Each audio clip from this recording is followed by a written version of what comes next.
مرحبا بكم في فيديو جديد على قناة العائلة. اليوم لدينا العديد من الأخبار المثيرة عن نجوم السوشيال ميديا المفضلين لديكم. أنا إلياس وأعمل في قناة العائلة الكبيرة. لنبدأ. غيث مروان إجابة على أسئلة المتابعين. في هذا الأسبوع أجاب غيث مروان على أسئلة المتابعين حول رحلته المقبلة ومشاريعه مع زوجته سارة عصام الورع. يبدو أن هناك الكثير من الأمور المثيرة قادمة في المستقبل القريب، منها مشاريع مشتركة رائعة. كما التقى غيث مع زياد وزوجته سارة، حيث قضوا وقتا ممتعا مليئا بالضحك واللعب والتحديات المثيرة.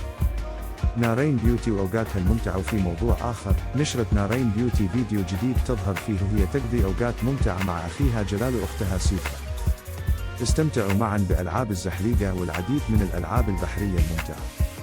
كان من الواضح أنهم قضوا يوما رائعا ومليئا بالمرح. نحن قناة العائلة وهدفنا هو تقديم محتوى ممتع ومفيد لكم.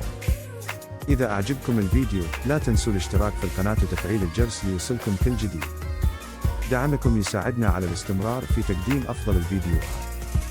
شكرا لمتابعتكم، نراكم في الفيديو القادم.